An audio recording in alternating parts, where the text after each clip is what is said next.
I had made the decision in January to finally launch a community. And by the time I hit April, I was like second guessing myself. I was like, who cares about me? What change can I make in the world? You have these thoughts. I think in the world of investing, integrity is not just a moral compass, but it's really a strategic advantage that fosters long-term relationships and sustainable growth. Wow. Yeah, that's freaking awesome. What is the deep down inside Pace Morby purpose? My purpose, couple of things.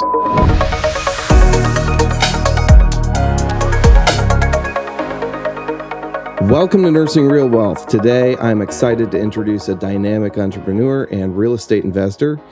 He began as a contractor, flipping over 1,000 homes annually for major iBuyer portfolios, before switching gears to becoming an investor, amassing a rental portfolio of over 1,950 doors.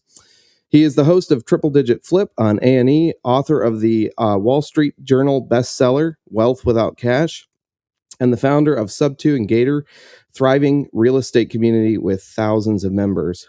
Pace Morby, welcome to the show. Thank you, Justin. Let's freaking crank, bro. Yeah, you bet. I want to get into three topics that I think are really important for investors: the importance of community, integrity, and purpose. And as I was getting into this, I did a little bit of research into you and found a really cool thread in your entrepreneurial journey that I'd love to share with you, if that's all right. Yeah. Yeah. So you've experienced numerous successes and quote unquote setbacks, from founding your first company in oil and gas manufacturing in the early 2000s to co-opening a golf company, and then later AZ Contracting, which led to partnering with Zillow, Opendoor, and OfferPad. And all of these ventures were successful by most standards, and many would have envied your achievements at this point. But it wasn't until Eileen Brown came along and offered her wisdom that you gained a set of tools for future success. And I discovered what appeared to be kind of a pivotal moment in your journey while I was watching a podcast that you were on, when someone failed to pay you $1 million they owed and then declared bankruptcy. And this had a massive impact on AZ Contracting. Many would have viewed it as a setback, but could you just share how you came to the belief that this moment wasn't really a setback and in fact drove you to expand your community and become creative as an investor? Yeah, this is back in 2018. I had been working for this particular guy. His name is John, for about 4 years. So I started working with him in 2014, roughly 10 years ago.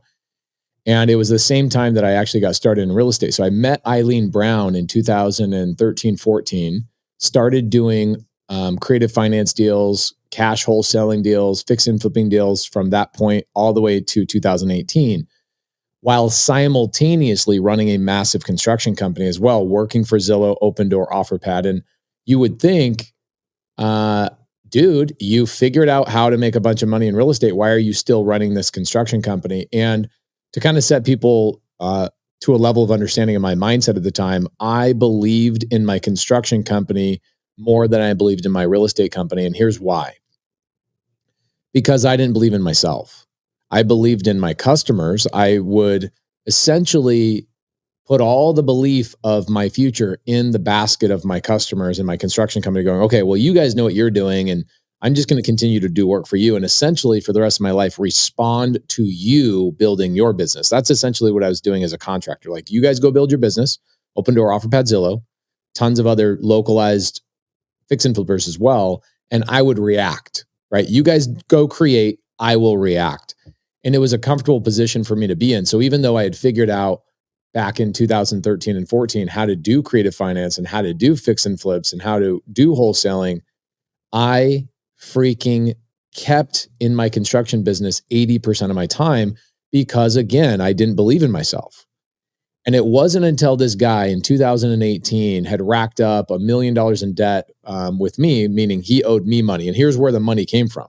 From 2014 to 2018, I took all my profits from my cash flowing rentals, my fix and flips, and my wholesale deals, and I poured it into his projects, because essentially what I was doing for this guy was also creative finance. His guy's name's John. His business model was fixing and flipping. And he would come to me and say, hey, I have jobs for you, but I don't have the money yet. Give me a couple of months. We'll get started on them. And I'm like, dude, I'll just front the cash for you. I've got this cash coming in from these wholesale deals.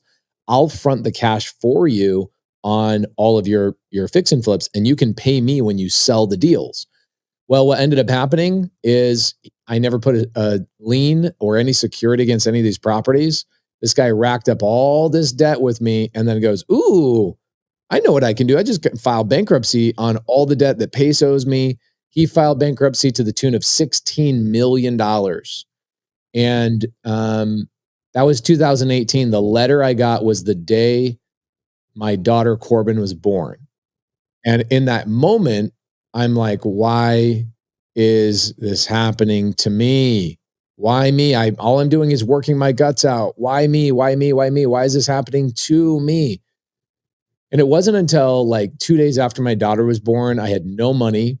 I had to put my daughter on an American Express, right? As I'm checking out of the hospital, I had to go through and put my daughter on an American Express. I didn't have the ability to pay for my own, the firstborn of my lineage. I couldn't even afford my first child. All my money was gone. It was zapped. Everything was done. And I had to sell all of my rentals that I had accumulated at that point, had to sell my primary home. Why?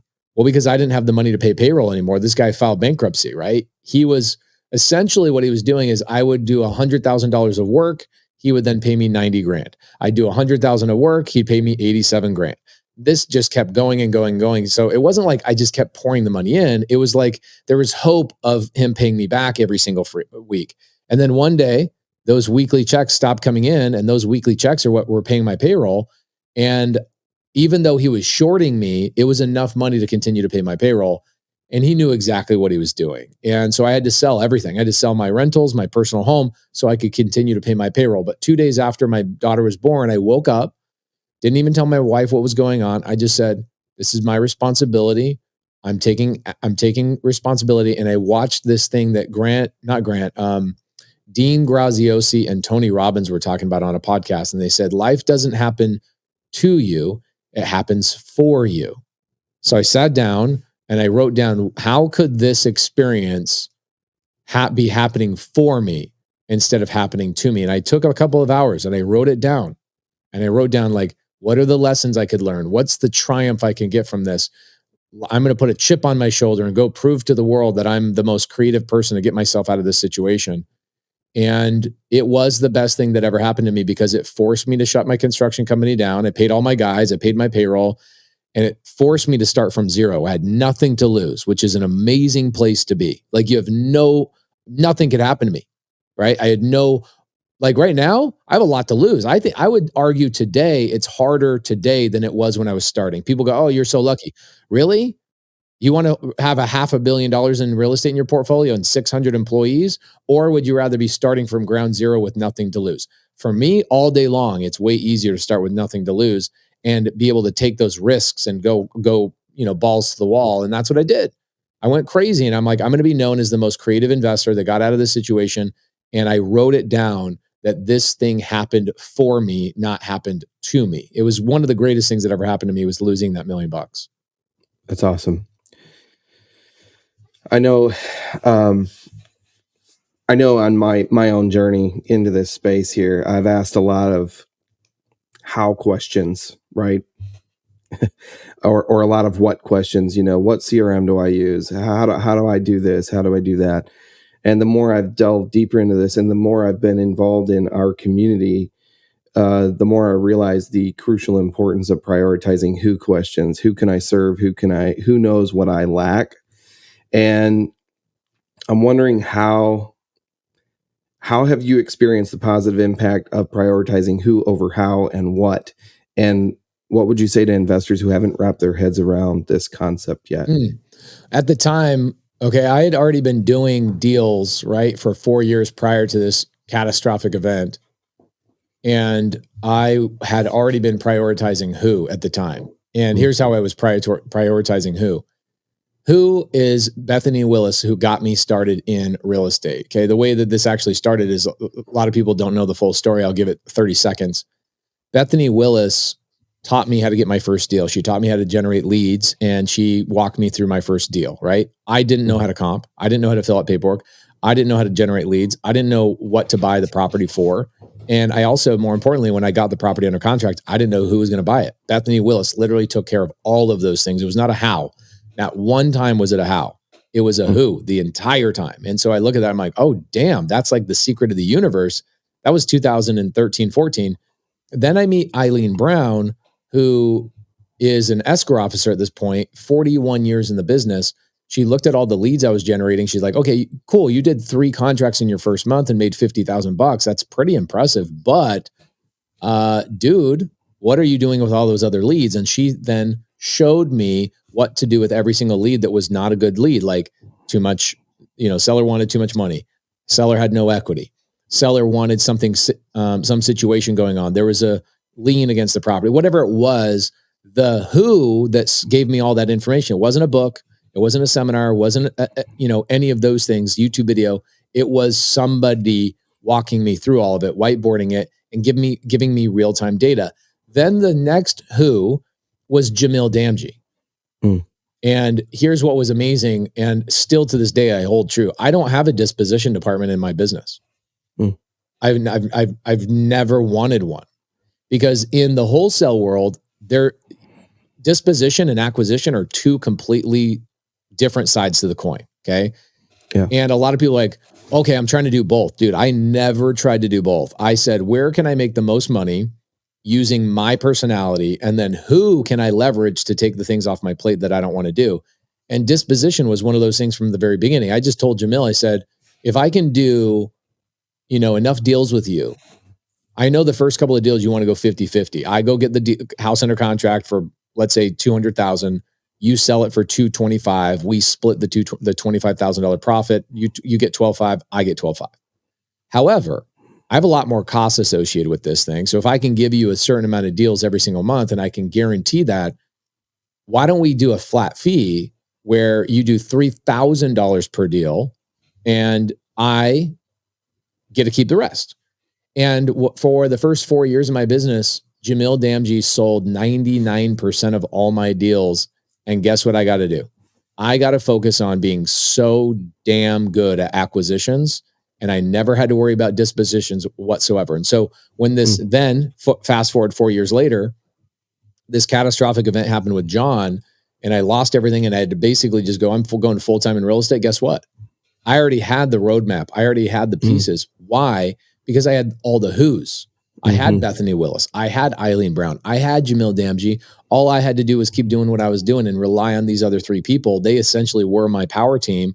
And that kept going on for a while. And then I knew that was the answer. So as I built my rental portfolio up, instead of, let's say, for example, I get this mobile home park under contract, or I buy it like 4 years ago. So this is 2020. And I remember at the time, I'm like, wow, this mobile home park is going to net me $7,500 a month. Like, this is amazing. This is a job killer, as I call them. They're a job killer, which means like the average person could quit their job off this one asset, right? Well, I turned around and I said, no. This can't be a job killer. This needs to be a job creator. Who do I need to hire with that $7,500? And so I then started looking at every asset that I buy is a new who that I need to acquire on my team. And so I very rarely actually take cash flow from my properties. I let the cash flow pay for my team. So like Molly Tennant, Jade Jarvis, all these amazing people I have, Bo, those people get paid out of the cash flow of my properties. And I'm always like, who's the next person I need to acquire? Okay, great. What's that going to cost me? Perfect. I'm going to go find an asset that will produce that much income to then hire the who that I need in my team. And dude, I mean, you've known my team, you see them, right? You're part of the community. I'm in your community just as much as you're in my community. And you see my gangster team. Every one of those people is a who that I'm like, I'm never going to build this on my own. In fact, I know the 3 skills I have and the 90 skills I don't have. I'm going to bring the who's to fill in the gaps. Yeah, that's amazing. How did you discern when to go and add someone to your team? Like, did you have somebody that also gave you insight, or was it just a matter of recognizing your own lack of skill in a specific area, and you're like, man, I need somebody to fill this gap? How did you know when to go and bring them on? Okay, so this was a great one. I just hired 2 people this last couple of days, okay, off Instagram stories. And so I do this frequently. I'll throw spaghetti at the wall, as I like to call it. I used to be deathly afraid of this because like hiring people is a big burden to a lot of people. Like, oh my gosh, now I have a payroll. I'm responsible for this person's life. This person's making decisions based on me and they're believing in me. Like, I get all that. And so I just learned, like, I'm just going to give people upfront expectations of like, hey, this might not work out in 30 days. Let's try this, right? Are you okay trying this out with me for 30 days? So for example, when I work out in the mornings, I have a whiteboard next to where I work out. It's a big whiteboard. It's like 16 feet long. And I write between sets, I'll have ideas. It could be a t-shirt idea. It could be a meetup idea. It could be a whatever idea. I write them down because when I'm working out, my brain goes stupid and it then lets me get into like a flow state of ideas, kind of like getting in the shower where the water hitting your back slows your brain down a little bit so you can start actually focusing on just thinking. And I get into like a Zen state and I go and I start writing things down. 3 days later or 3 days ago, I'm like, dude, you know what I have in my life right now? I keep telling my wife I'm going to hang the TV. I keep telling my wife I'm going to do this. I've got oil changes that need to be done on the car. I need somebody to drive my van up to Montana and then fly back. I don't have time to do that. And I'm like, what am I doing? I know the solution to everything is a who. So I write down, I say, I need a gopher, right? People that don't know what a gopher is, like somebody goes for this and goes for that. We call them gophers, right? Like a handyman / assistant / just like an errand boy, right? So I'm like, all right, I'm going to try this out for 30 days. I'm going to allocate like $3,000 to see if I can find somebody that wants to come in and do these jobs first part of the day. And then I'll teach them real estate 2 hours in the evening. I'll put them in my real estate business so they can get like a real estate education, simultaneously make a living doing all the things that I don't want to do. And dude, like literally 17 minutes later, this kid is somebody's at my house from my Instagram post. Hey dude, I'm here. And I go, great. Here's all the things I need done today. If you do a good job today, I'll keep you on. Right. And then, so that's one guy. I just come up with an idea of things that are the things I keep lying to myself that I'm going to get done. And I just look at them. I go, okay, everybody in the audience right now, you have those things, write them down and go, if I had somebody at $3,000 a month, could I not make $5,000 a month if that person was taking these things off my plate? You know, those types of things. Same thing with car washing, dude. Like I have 7 cars. I know that sounds stupid. There was a point in my life I had 1, but I have 7 cars, a Prius, a Raptor, an F350, nothing like overly fancy, but I have a lot of cars based on what I'm doing that day. My wife has a car, my son has a car, all that kind of stuff. And I'm looking at it and I'm like, how much time do I spend cleaning these cars? Because I love it. I'm a blue collar dude. I love getting in the wheel wells. I love getting in the rims. I love getting everything clean and stepping back and going, I did that. Well, shit, I did that for 39 years of my life, right? Or at least 23. Since I turned 16, I took so much pride in my car. Like you look at a car that I've owned for 10 years, you go, that thing looks brand new. I just woke up one day, probably a year ago, and I was in my workout and I'm like, how much time am I spending on stupid things that don't make me money? I either should be doing those and I should stop doing those completely, hire somebody to do those, or like I said, don't do them at all and just go sit on my butt and just watch TV. Like they're not doing me any good versus like any sort of anything else. So I hire a company. They charge me $75 a car per week to come in, clean the car, do the thing, fill the gas. They go and do all the things they fill the gas, bro.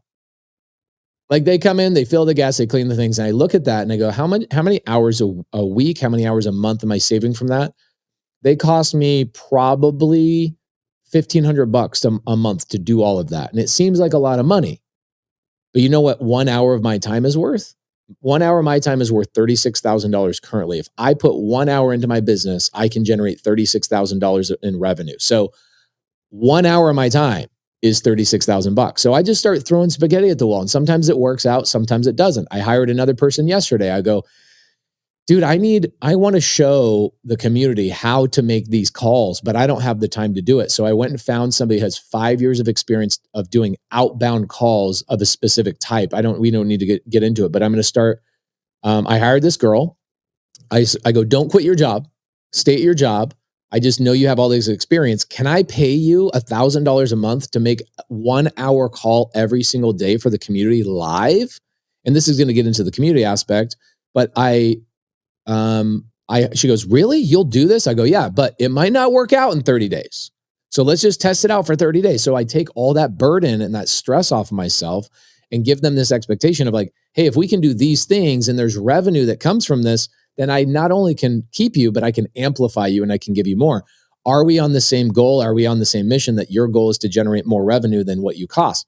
Yes. Okay, in 30 days, if you don't, I'm just going to consider this $1,000 loss and you're going to consider this a fun time that we got to hang out with each other for 30 days.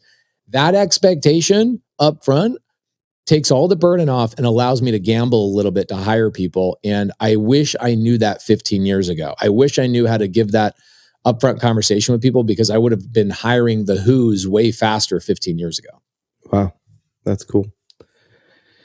I know that you often say, for Subto, Gator, and Top Tier TC, you started those communities just as much for yourself as you did for anybody else.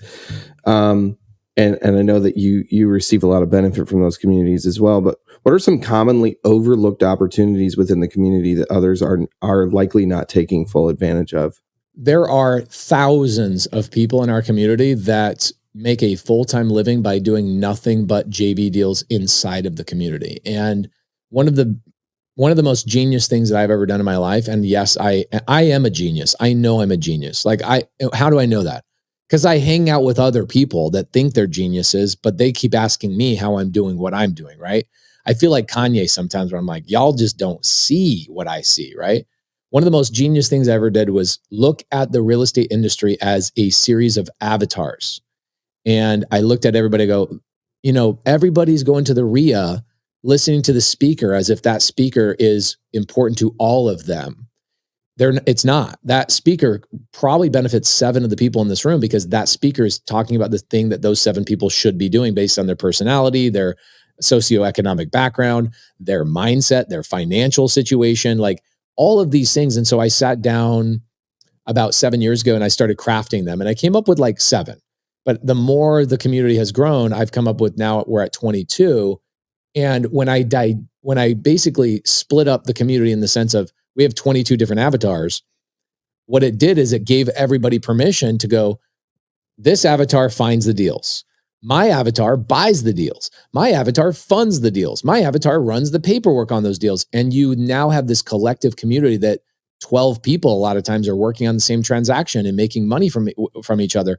There's people that are contractors that join the Subto community just to get work from Subto community members because we are doing so many transactions. And so the craziest thing is there are people that just go into the community and go, I just want to be a buyer.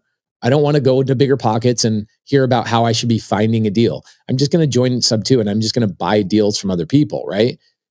Depending on your avatar, depending on who you are and what you're trying to accomplish, we have an avatar that you could do full-time just literally by being inside the community. You don't have to go outside the community. I'll give you a good example. Eric Ballman, my camera guy.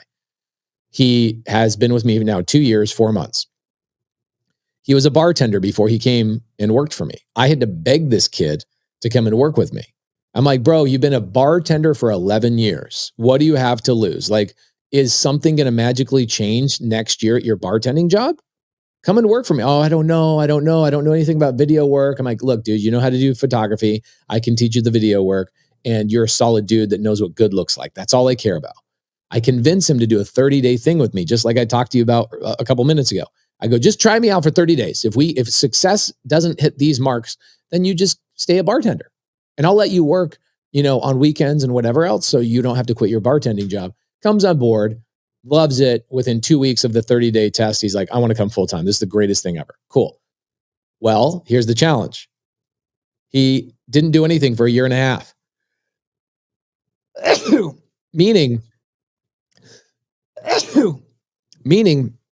you are behind the camera of everything I say and everything I do. I mean, he's on appointments with me. He's on assets with me. He's traveling the country and seeing the things I'm doing. What, bro, people pay 25 grand to a charity to spend a day with me. This guy spent a year and a half with me without doing shit. Okay.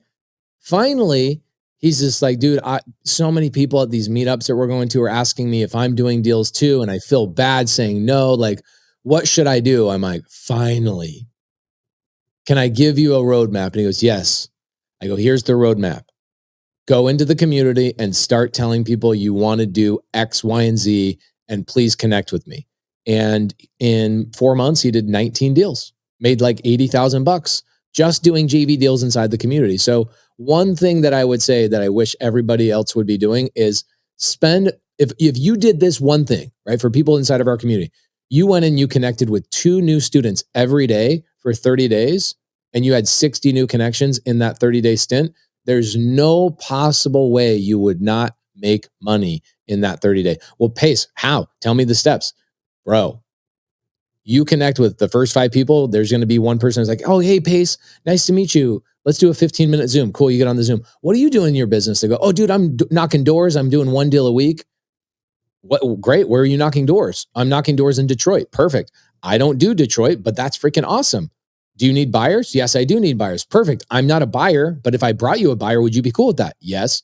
Okay. 2 weeks later, you're on another thing. You're connecting with another student. They're like, I'm in Detroit. All I want to do is just fix and flip.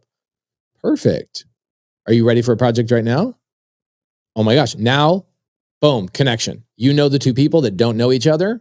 Like literally, there's people that make a full-time, we call them connectors, full-time income just connecting people. And you would think, oh, well, doesn't everybody in the community know each other? No, we're all in 50 different states. We all have different things that we're trying to accomplish.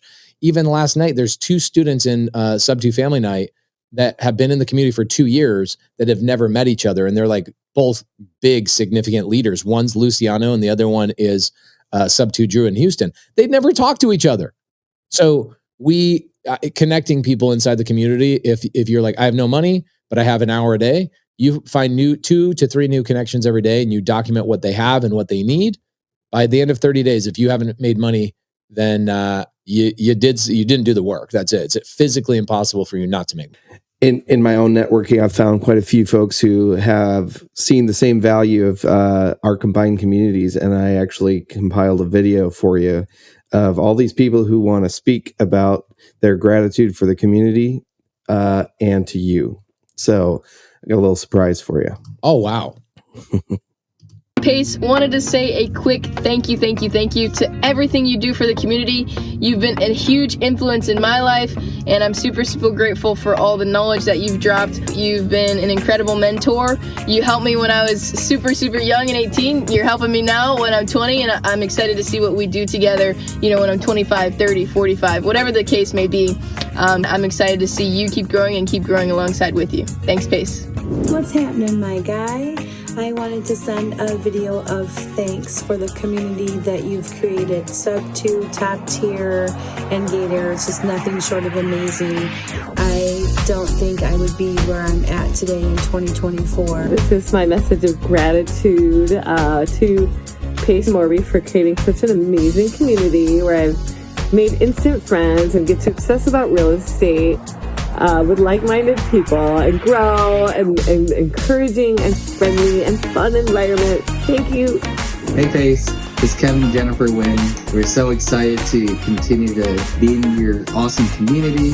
We wanted to continue to say thank you for providing us with the continuous content, the bonuses, especially like the upcoming semesters. We're so excited to go through that, continue to learn and educate ourselves, and to continue to grow along with others in your wonderful community that supports everyone. We're excited, hope to see everyone at Squad Up Summit, and hope everyone continues to crush it. My name is Matt Farrell, and I just want to say thank you for doing everything that you do. I'm so very grateful for the opportunity to be a part of this community. I've met so many great people like Justin Barber, and have done some wonderful deals with others.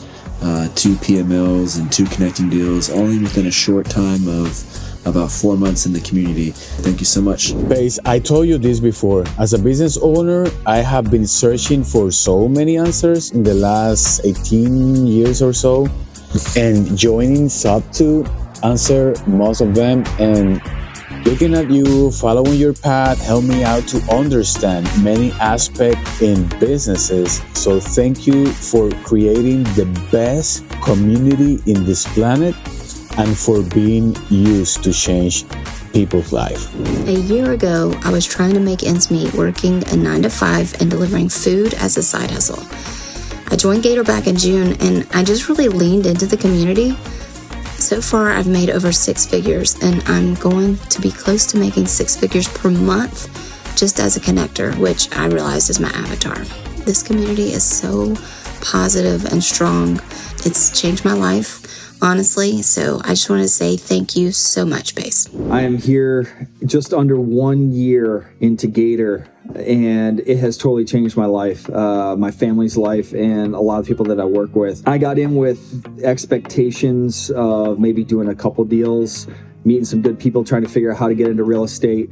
I've connected with good, honest, high integrity people that I work with on a daily basis now. And we're coming up on possibly looking at leaving my W-2 within the next year. I started off with Gator in September, and it's only been 4 months, and I've made 6 deals. I have a private money partnership with Andrew Arriaga and Brad, and it has been going amazing. I went from healthcare to real estate, and I never thought that that would actually be possible. Thank you, Pace.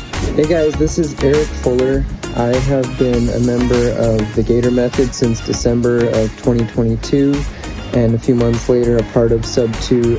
I am very grateful for both of those groups, for what Pace has created for the community. Previously, I was a teaching professor at biomedical engineering at the University of Florida. What I really wanted is just the freedom to be able to go and be with your family more. So I jumped all the way in, and that's what I'm doing full time now. It's what allows me to travel with my wife and kids. Today, I'm taking this opportunity to thank you, Pace. To thank you from the bottom of my heart for building this amazing community, for being a go-giver, and for pouring into our hearts every single day. My life has changed completely, 180 degrees change, and I'm profoundly grateful for you. Pace, thank you so much. From the bottom of my heart, I want to say that you've helped me a ton grow as an investor, grow as an action taker. I would say that the Gator community and the Subto community has been really life-changing for me in that it's given me a network of friends and investors and partners all over the country. And I attribute that mostly to the go-giver mentality that a lot of folks in this community share. And so it's allowed me to also mirror that effort and that energy and give back. So I just wanted to say thanks for creating such a lively and really heartfelt community, a heart-driven community. The Subto community has just been a super, super impactful group.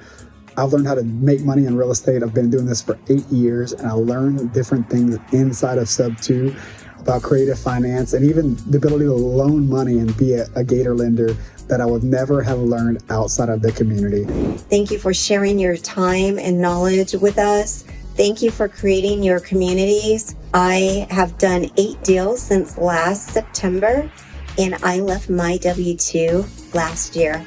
And I'm happy to say that I am on track to make more in 2024 than I was making in my W-2. Hey Pace, I just wanted to thank you for creating this opportunity for us to have a community that is so welcoming, and it's an environment that really allows us to collaborate and thrive as we're meant to be. Hey Pace, how's it going? It's Zoe. Just wanted to drop a little note and say thank you, first and foremost, for all that you do and that you've done, for being creative, thinking outside the box, just marketing and branding yourself and also the community, giving us an opportunity to ride your coattails. And I love the fact that you dreamt so big, and by doing so, you allowed us to enjoy all your success. I wanted to give a quick shout out to Justin for putting together people from the communities and just really talk about how the communities have impacted all of us. We just had a new baby come into our family, so trying to juggle out scheduling and, you know, trying to figure out business every day is something brand new. But it's great to have a community to have support to be able to keep doing what we need to do to get our goals.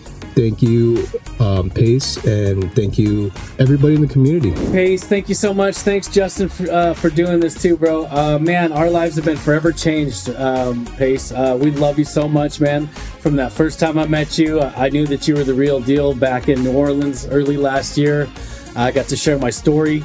Now I get to share my story with the world, bro. I'm writing a book. I mean, I'm doing all kinds of cool stuff.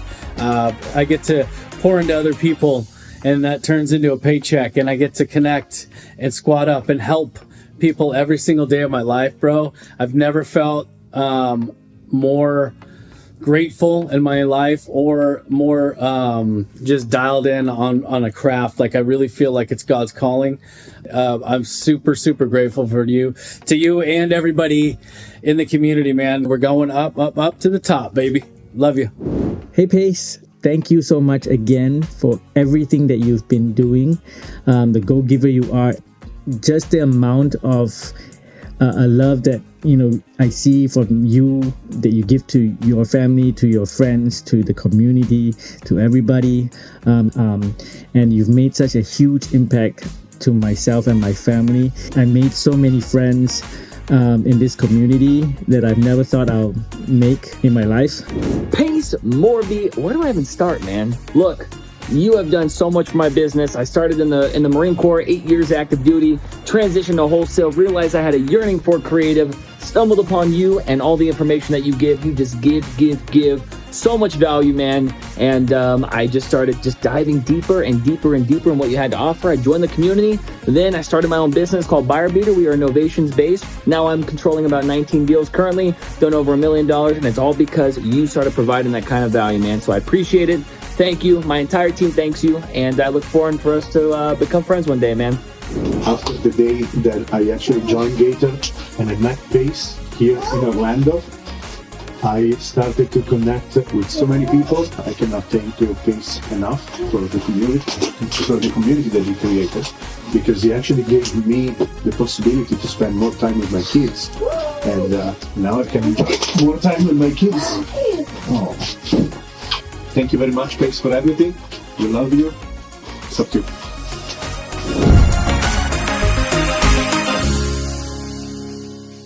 Dude, I got to have that video. That's so good. Thank you.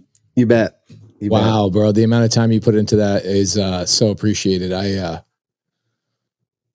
Emotional over it, dude. Like, if you knew 4 years ago this month in March, April, going to April now, I had made the decision in January to finally launch a community. And by the time I hit April, I was like second guessing myself. I was like, who cares about me? What change can I make in the world? And, you know, you have these thoughts, and it was, again, somebody came along, my business partner, Josiah, he came along and was like, I will make sure that your vision comes to light. It might take us 5 years, 6 years, 7 years to do it, but I promise you run, I will make sure everything's taken care of. And dude, you look at that, like, Justin, you've become friends with all those people. People are shouting you out. Like, think about how cool that is, that there was a moment in my life that I doubted myself in the sense of, like, I would have robbed all of us from all these relationships if I didn't believe in myself. And thank you, dude. Send me that video. I'm going to play that in my gym. I'm going to play that in my foyer in my office when people walk in. I want people to see, and more importantly, I want my team members to see what they get to do on a daily basis. And, you know, right now we have the TV show, the A&E TV show that plays in the foyer when people walk in. I want to take that off and put this on there instead, so all 300 employees see that when they walk in every day. I love it. Thank you, dude. Yeah. Thank you. You bet. You're welcome. Needs to be said, you know, you've spoken a lot about the fact that in the community, there's a lot of, you know, we tend to hear the negative stories. And one we all know that there are things that go bad, deals go bad. That happens. That's life. That's part of this game to a certain extent. But there's so much good as well. Yeah, it's interesting. Like I had somebody email me this morning and they go, Pace, I just lost all my money on a fix and flip. I'm like, okay, what did you do wrong? Right. That was my response. I was like, what'd you do wrong? And they're like, oh, great question. And then instead of them writing me an email and saying, I did this, and this, and therefore I lost money, their first thought was, this deal went bad and I lost money. It's like, no, what did you do wrong? What can you learn from this? They paid their contractor 100% of the budget up front. They used a contractor they didn't vet. These kind of things, like, they are going to happen in real estate. And the sad thing is that people will talk about that 10 times more than they'll talk about the fact that, like Colin Yep, I've been talking about this the last couple of months, had done 19 deals and never made a single positive post about those 19 deals. Yet everybody that has a negative situation happen on a fix and flip, or a tenant that screws them over, a flood happens, that people want to talk about that, but they'll never post in the Facebook group about their wins. So it's interesting, a dynamic in how human brain works. And hopefully we can solve that in our community to make sure it's the opposite. But thank you for that video, dude. You just made my whole day. Love it. Glad I could do that for you. I want to shift gears a little bit and head into this topic of integrity. But before we get into discussing its importance in the world of investing, I want to make sure there's a really clear definition from where we're starting. And I find that a lot of modern definitions, I don't know how you feel about this, but I feel like a lot of modern definitions don't go to the depth of what a word originally meant, and don't gain that full perspective. If you go and look up integrity, you'll see it, like a modern definition will be like, oh, honesty, trustworthiness. But, integrity comes from a Latin word called integritas, which means wholeness or completeness. And today, even now, nurses use this word constantly for the same meaning. And, when we're describing, say, the state of a patient with a wound, we would say that the integrity of the patient's skin is compromised. And so similarly, in the context of a person's character, integrity doesn't just mean honesty and trustworthiness. It means that wholeness of the full moral character. And I love Noah Webster's 1828 definition, because he says integrity comprehends the whole moral character, but has a special reference to uprightness in mutual dealings, transfers of property, and agencies for others. So even in the deeper definition of integrity, it specifically speaks to not just the moral character, but its place in transfers of property, which is freaking real estate. Yeah, I love that, dude. That's freaking great. How do you personally define integrity in the context of real estate? And how has this definition influenced your approach to business? Integrity in real estate is doing what you say you're going to do, and also doing what is right for the client and doing what's right for the JV client, even if it takes money out of your pocket. And I think that that's one of the hardest things to do, is going from, a place where you go, I have no money, but now I'm doing a JV deal where we're both going to make 10 grand. And the person that brought the deal to me, let's say hypothetically, this has happened to me a couple of times, they brought the deal to me. They trust me to get the deal all the way done. And because of either something that happened on my side where my team fumbled something, or the title company I chose, screwed something up, or maybe something that was overlooked, causes us not to make 20 grand. It causes us to make 15 grand. So instead of me going back to my JV partner going, hey, we didn't make 20 grand like we originally thought, we're going to make 15. So you get 7,500, I get 7,500. The way that I operate is I take full responsibility and I go, look, I'll take the 5, you keep the 10, and let's just go do more deals together. Right. I'll make it up on the next one, type of thing. That is how I choose to operate, because I am investing and planting seeds in future dealings. I never originally meant it to be that way, but it has shown up where you plant these seeds of integrity and taking responsibility, even when it doesn't benefit you. Particularly integrity, there is no such thing as integrity if something's not morally challenging to you, right? There's nothing to be integral about, because you're both making money, right? But when something bad happens, taking responsibility, even the title company, there's been times where I'm doing a deal with somebody and go, oh yeah, the title company screwed it up. I'm like, but you chose the title company. Like, where's the accountability, right? So in real estate dealings, it's always taking responsibility for your part of the process and rewarding the other people more than you reward yourself. And don't have your hand out all the time, open-handed. Have both hands out, giving to people as much as you possibly can. And I did that from a place that the way my mom taught me, the way my parents taught me. That's how you do it. But then what happens is a couple of years later, people ask you, how are you doing so many deals? And I go, oh, I don't know. Let me go to what my pipeline looks like.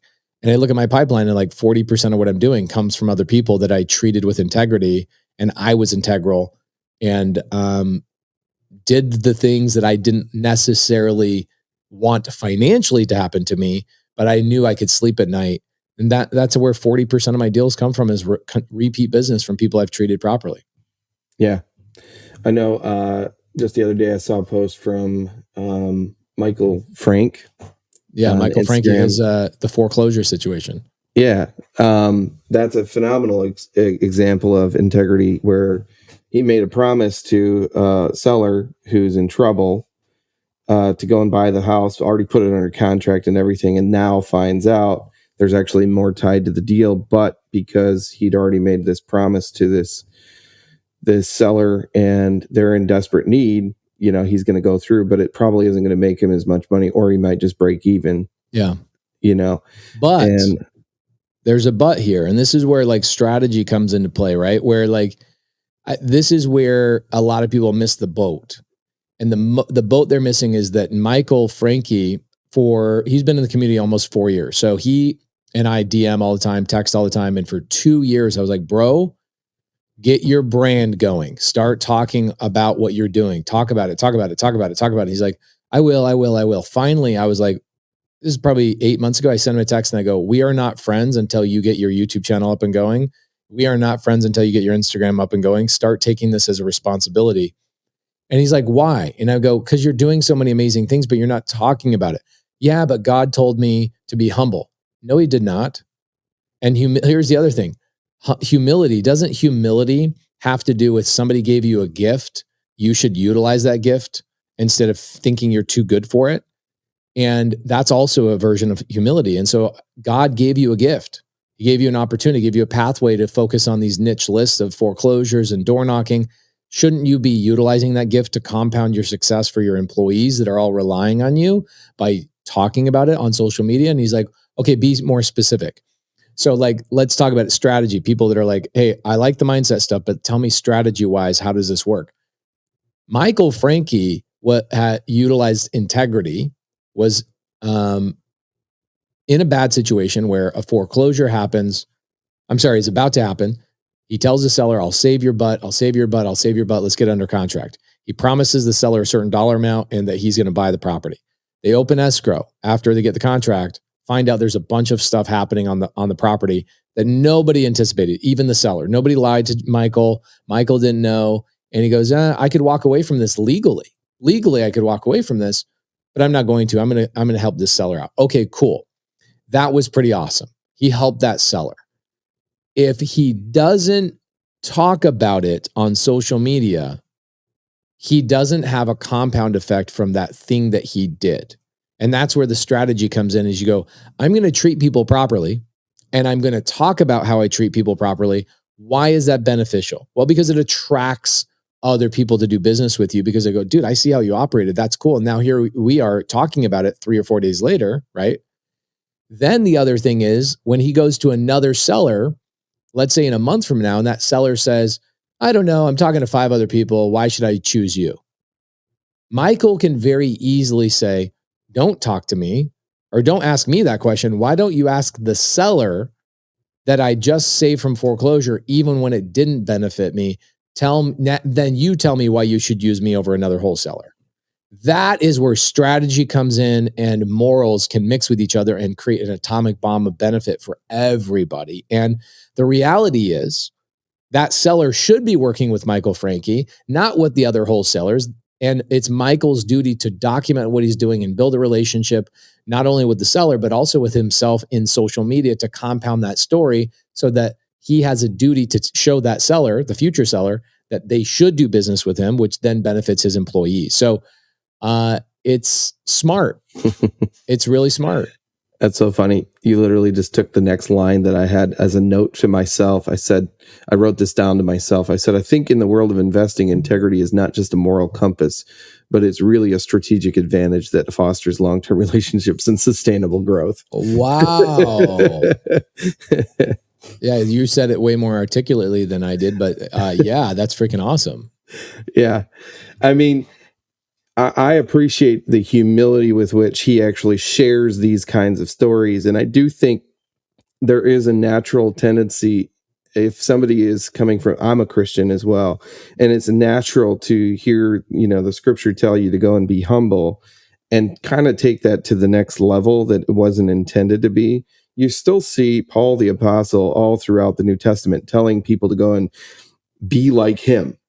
Well, how do you know to be like him if you don't hear what he does? Oh, so good. I tell this to people all the time. Jesus did not tell people, hey, here's the gospel, but don't share it with anybody. That's not what he did. He's like, go forth and tell everybody, go forth and share, go forth and share, go forth and share. And I really like that how you just said that. How can you become like him if he doesn't talk about it? So good, bro. And people need to hear how you should behave in a transaction like that from somebody who's doing it appropriately. And it does come down to how you're going to share it, right? I mean, he could go and, strut his stuff, but he doesn't do that in this video. And he just shares, here's an example of doing something. I have a conundrum I have to deal with. This is the decision I'm making, and here's why. And I'm going to encourage you guys to also operate that way, right? That's a good way to share your story. So I think he shared it with absolute humility. Yeah, I love it. So I think it's great. My mom and dad also taught me, and I'm assuming this is probably something that was infused in you too, to deliver on your word. And a lot of it came from, time studying the Bible. I know you talk about that a lot. You were raised Mormon, and your parents would start the morning with the Bible. And I have to believe that a good component of your definition of integrity comes from those moments. But, for me, I think reliable delivery on modest promises way outweighs grand promises that are never fulfilled, Right. 100%. So we got to, be careful what we promise, because you could find yourself consistently getting into situations that are not good. But to make modest promises, and when you do promise, even if it's, my dad used to say this. He's like, it's not that you shouldn't promise, but he said, be really careful what you promise, because the Bible says, he that sweareth to his own hurt and keepeth it not to him is sin, right? So if you swear to do something and then it hurts you and you decide not to do it, it's sin. It's a wrong thing to do. And so he's like, even if it hurts you, you got to do it if you promised it. Yes. So be careful what you promise. Bro, yeah, great preparation for today. I love the lines. I love the delivery. Great questions. This has been a blast, man. So fun. Cool. Well, moving on, I want to get into purpose before we close. And, I've heard Ryan Pineda say this on several occasions. In anything that you want to accomplish, the purpose has to exceed the cost. And so, first of all, I would love to get your perspective on that statement. And then I would love to get into and discuss your favorite quote, which I think really emphasizes this idea a lot more, from George Bernard Shaw. Yeah, my perspective on that, my viewpoint on what Ryan's saying is 100% true. The purpose needs to outweigh the cost. There's a lot of times where my team will say something that's like, well, that cost, and I have to cut them off. I go, it doesn't matter what it costs. It needs to be done. It's part of our purpose. It's part of what our mission is, and what we're trying to accomplish. Please don't bring money into this, right? Now, of course, if the bank account has no money in it, right, you got to figure out how to put money in the bank account, right? You got to go do other things that create value, that create, monetization, whatever. But when there's money in the bank account, you'll still get a CFO or somebody go, we got to watch the bottom line. I'm like, no, you watch the front line is what I watch. And my CFO, when I first told him, I goes, what do you mean? I go, the front line is our customer. The front line is our community. The front line are the people that we actually interact with, toe to toe, eyeball to eyeball, nose to nose. That's the front line. You take care of the front line before you take care of the bottom line. And the bottom line will take care of itself as long as you take care of that front line. And so my CFO had to write down the word front line because he'd never heard it before. And I told him that's the purpose and that's the mission. And it should cost, what should it cost? Everything. Empty the bank account. If that's the mission, empty the freaking bank account. Stop having safety nets. You can't have a safety net when you have a mission. And one day you wake up, this is 5-6 years ago, all of a sudden we got more money in the bank account than the mission costs. And it flips. And it's amazing. And people show up and they see the thing that you're trying to do. And you say you're going to do something, you do it. And you do it long enough in a row consistently that people go, you are old faithful, dude. You are reliable. I can believe in you. You are a rock, a foundation that I can mount my estate on. And that's all that's all we've been trying to do is how can we be the solid rock foundation that you can anchor your estate into? Something that is reliable, that when the rains come, I'm still here. I'm not washing out. Yeah. Let me ask you this before we get into your statement. What is the deep down inside Pace Morby purpose? What is your primary chief purpose? My purpose, couple of things. Used to be when I had a smaller vision, it was my wife, my kids. How do I take care of them financially? And then somebody about 15 years ago goes, that's it? Like you should have taken care of your wife and kids as step one, like brushing your teeth and breathing, putting air in your oxygen in your lungs. Is that part of your mission? I go, no. And he goes, that's standard, bro. You can't say that that's your why. And that changed my perspective because a lot of people say, well, my kids are my why. It's like, no, that's standard, bro. Like if that's not your standard makeup of who you are, like you had to make up a why to take care of those people. I'm like, oh, dang, man. Because I hear so many people go, oh, my kids are my why. It's like, no, that's like breathing, brushing your teeth, putting your shoes on when you walk out the door. That's standard. Boxes checked, right? That's your duty. That's your responsibility. What's the thing that drives you should be larger than that. And some people would argue, well, your family and your kids should be your largest driver. They are. That's why they're standard. That's why when I wake up, they are standard makeup of what I do. Now, what are the things I'm driven to do that I have not done yet? So I would say my biggest purpose, my biggest mission is the amount of mouths that feed every day off of my good decisions. And what do I mean by that? I have 600 employees. Those 600 employees receive a paycheck every 2 weeks. Those paychecks feed an average of 4 people per paycheck. So that's 2,400 people. 3 meals a day is 7,200 meals a day are fed because of good decisions and hard work I put forth and my team puts forth. And I want that number to be 100,000 people one day, or meals one day. If I look at the community and I look at what we've all created in the community, I think we all have probably amplified that to a whole other level of maybe 100,000 people a day are feeding off of the real estate transactions and the deals we're all doing. And that's something that I look at and I go, that's the mission. The mission is to grow this thing and create the most connected, most loving, most go-giving network of all time that all feeds so many mouths on a daily basis based on all of our good decisions. I love that. I was searching for the name of somebody that Ryan Pineda had on his stage. I'm not going to find it and pull it up. I wanted to give credit to his name for what he said, but he actually has a KPI in his company that he tracks called Lives Impacted.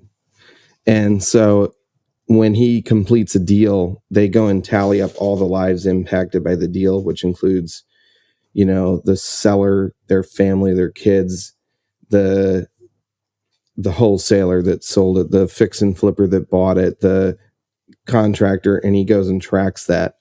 And he's like, this is a KPI we want to track in our company. That's cool. And he's like, we're up to this number. I can't remember what it was. It's like 30,000 lives impacted this year. So cool.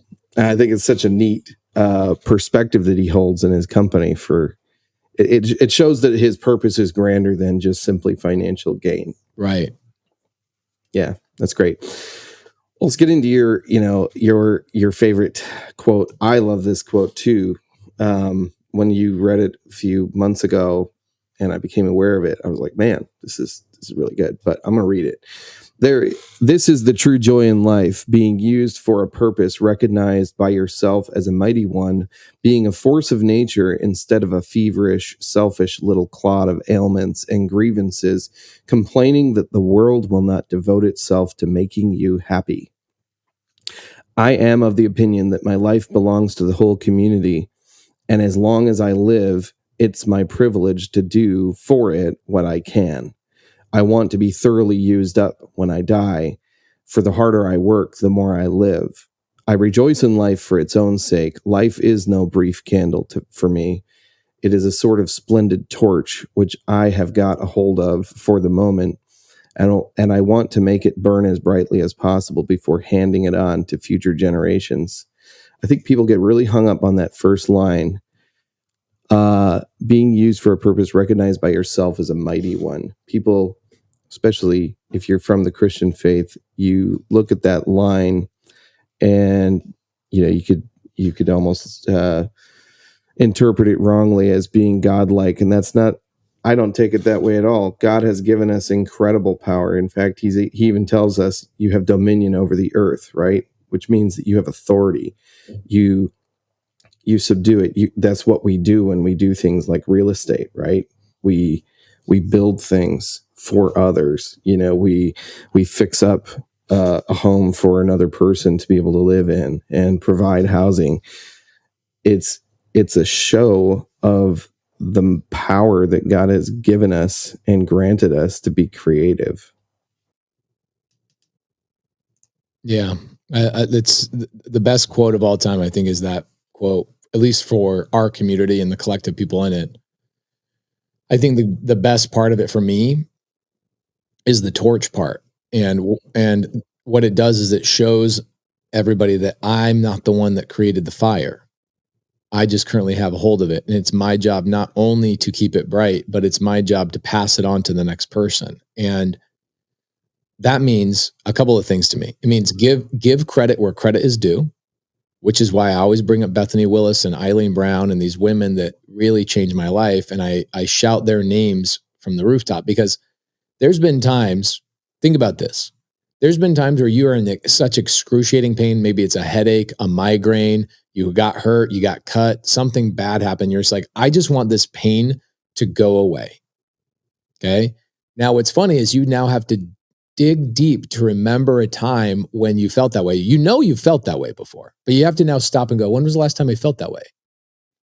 And it could be Advil that was given to you. It could be stitches. It could be a painkiller. It could be some ointment. It could have been whatever. But in that moment when you don't have that solution, it is the only thing you can focus on is not having that solution. And I have to remind myself every time I read that quote. In fact, right where I do my pull-ups, I'll do my pull-ups today in my home gym. I have that quote printed on the wall right above. So I look at it 20 times in a row. Boom, boom, boom, boom. And it reminds me to pay respect to the person that gave me that Advil, gave me that ointment, gave me the thing that I was lacking that moment. So for us in our community, it would be the option to go create leads, the option to close a deal, the option to understand paperwork, the option to understand exit strategies, the option to manage tenants, to raise capital, have partnerships. All of these things, we forget how valuable they are because somebody already handed the headache medicine to us. And the second that migraine goes away, you forget how bad it was. And so that quote really helps me remind myself that there were moments, and there are moments in my life where I'm stuck, I feel abandoned, and somebody came along and handed the torch to me. And so instead of me just holding on to the torch and going, oh, look at me, I got the torch. My job is to burn it as bright as possible, pass it on to the next person that's sitting there going, I have no options. I have no pathway forward. I have no friends. I have no help. I have no these. And I don't even, I'm messaging back with a guy out of Zimbabwe. He just joined Subto. young 19-year-old kid. And he said, my country doesn't have the options that your country does. I'm wondering if you have anybody else in the community that is from Zimbabwe. And I'm like, wow, you took a leap of faith, didn't you, bro? No kidding. Like you don't know that there's anybody. And by the way, the answer is no. There is nobody else from Zimbabwe. He's the first person. 19-year-old kid took a leap of faith. And what he's saying is he's in that moment of, I've got this massive pain in my life where I've got a mom that is working, making beans. My dad died, and I've got 4 siblings, and the whole family is relying on me. And I'm in Zimbabwe. Lack of education, lack of health, lack of all sorts of things. He goes, I have internet and I have ambition. Tell me what to do. And now my job is to go, well, I've been burning this torch so brightly for the last several years. I'm happy to pass the fire on to you because 1, I know how to get another torch. And 2, it is my job to pass it forward. So my favorite part of that quote, even though the whole quote, line after line after line, is a banger, every single line, and you could dissect that thing for 3 hours. My favorite part is the torch part and reminding ourselves that it's our job to pass that fire forward. Yeah. I look at my own family history. You know, my great grandparents were immigrants from Italy. They came from Sicily, came off the boat, poor as you can be. And my grandpa was born, I don't know, about a few months after they got there. My great grandparents, you know, struggled. My great grandpa was an abusive man. He beat his kids. He was a horrible person. And my grandpa, he changed the trajectory of his family with his attitude. And he adopted the full middle class lifestyle. You know, they built their own home, but he had to build it from ground up. And he treated his kids, you know, appropriately and didn't abuse them, right? My dad took that the next step. He was a pastor. He was just a good man, you know, and spent time investing in us in ways that I think a lot of fathers don't. It was all intellectual though, and he didn't understand how to build a business or anything like that. And so it was not financially, you know, affluent. And now it comes to me, and I've been gifted, you know, a non-abusive home and a father who actually was there day in and day out for me and taught me things like integrity and uprightness and doing the right thing. And so I look at my daughter, she's sitting right over there, and I think to myself, all right, I got to push this one step further for my daughter, or even 20 steps further, and create something so big that others come along with it. That's why I love your story. And I love what a lot of people said in that video is that they get to ride the wake with you because you thought of something so big. And even though you doubted it, somebody was there to go and push you forward to keep rolling on it. And so to a certain extent, I'm kind of riding that wake too. And hopefully we get to build something so great that my daughter doesn't need to start from square one. Right. You know, everybody in my family for generations has started at square one, 0, to figure out where to begin, you know? And they spend the first 10 years trying to find the answer instead of living, you know, the cool thing is you provide options for your daughter. It's not that you know, just knowing you're not going to say, hey, daughter, you don't have to work because our family has enough money. You're going to say, no, you are working, right? But you get to apply your personality to what path that you think is appropriate, because I've created these pathways for you that were not options for me. Right. Exactly. Yeah, exactly. Let me ask you one last question and then we'll close. How would you advise others to determine if their purpose and their goal is really strong enough to overcome those inevitable challenges and costs that real estate investing will bring to them? It's a hard question, I know, but my perspective is a little bit brutal and aggressive, and so some people should take this opinion as an opinion. My opinion is that most people just don't work that hard. And what do I mean by that? I mean that as you work hard, you find new solutions that you did not know were there 3 weeks ago, 3 months ago. I mean, Justin, you've seen this obviously in your growth, is you go, oh, I'm going to do this path. And because you follow that path, I'll give a good example. Okay. Let's say that I'm climbing up a mountain. I'm climbing up a mountain and there's like 17 little pathways that I should choose. Well, here's the thing that's funny. It's me and my friend. And we're standing there and we go, hey, let's have a race, right? Let's have a race to see who can get to the top. I'm going to pick a path. You're going to pick a path and I'll see you at the top. Okay. Well, I start running up my path and it's going left and right and left and right and up and down and left and right. And I get to a point where I'm maybe like 500 feet up the mountain and I stop to catch my breath. I turn around and I look down at all the pathways I could have chosen because now I can see exactly where they lead because I'm high enough up the mountain. Well, guess what? I could not have known that unless I had gone and chosen any path. Now you think, okay, well, what path did your friend choose? My friend didn't choose a path because he was stuck overthinking and he's still at the trailhead. So even though my path might have been a longer one, at least I'm up at a higher point where I can make better decisions and I can choose to walk over to a different path, or even heck, go back, start from square one, and then choose the path that I now could see from a different angle. The point is, as you can already get the point, there's a lot of people that are just stuck at the trailhead, not doing anything. And I would argue that it's better for you to choose the wrong path for 3 or 4 months to acquire skills of consistency, acquire skills of networking, acquire skills of learning and being passionate about whatever it is that you're doing to get a different vantage point, different resources, different relationships, and different skills that you can now go, I know who I am now, and I know what path I should have taken. And I don't look at that as a lost endeavor. And so what a lot of people do is they look at that as a lost endeavor, like, oh, what a waste of time this last 6 months has been. I thought I was going to do short-term rentals or midterm rentals, but now I realize I just want to do fix and flip. It's like, yeah, but the certainty in which you came to that conclusion came from the fact that you went down the wrong path, which ultimately was the right path that got you to the next step. And so I just see a lot of people stuck looking at 17 different trailheads going, which one's perfect for me? Any of them. Because it's not about the path, it's about what you learn and the muscles you gain and the panting and the heavy breathing you have to go through to ultimately get a different vantage point. Yeah.